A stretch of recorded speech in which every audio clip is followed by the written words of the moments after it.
You have 72 hours to demolish that illegal structure, or I'm having the county condemn your entire property. Rebecca Mitchell's voice sliced through the Arizona desert heat like a razor, her manicured finger jabbing toward my half-built workshop. The Phoenix sun beat down at 112 degrees as I wiped sweat from my forehead, staring at this woman who'd just made the most catastrophic mistake of her life. This industrial eyesore violates every community standard we've established. Frankly, people like you don't belong in Sonoran Heights. More luxury vehicles arrived, kicking up dust devils. Rebecca stood there in her $400 Lululemon outfit, waving legal papers like weapons, surrounded by angry neighbors. She thought she controlled everything. She was threatening lawsuits, criminal charges, property seizure. Her lawyer, some corporate shark named Bradley Harrington, kept checking his Rolex like this was already finished. They were so confident, so absolutely certain they'd crush me within the month.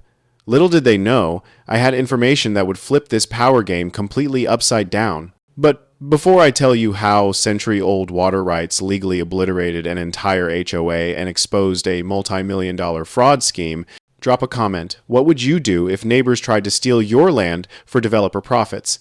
And tell me where you're watching from. HOA corruption knows no borders. Let me back up and tell you how this catastrophe started.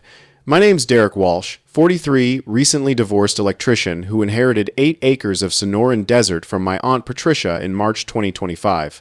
After 2 years of custody battles and a cramped Tempe apartment, this land felt like redemption, a place to build something meaningful and prove to my 13-year-old son Tyler that his dad wasn't a complete wreck.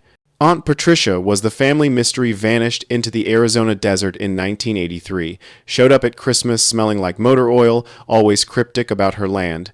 Most relatives dismissed her as the weird aunt. When her estate attorney called saying I'd inherited her property, I figured she wanted to give me a fresh start.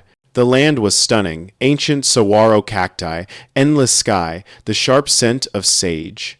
There was a concrete foundation where Patricia had started building, plus a metal workshop that looked frontier era. I liquidated what remained of my 401k, gave notice at the electrical contractor, and started building a modest workshop and tiny home. Nothing fancy, just honest space where Tyler could visit weekends and watch his father building something worthwhile instead of drowning in bourbon and self-pity. The rhythm of nail gun against lumber, the satisfying scream of circular saw through plywood after years of lawyers and court hearings, physical work felt like washing blood off my hands. If you would like to continue listening to my story, please click on the video link below.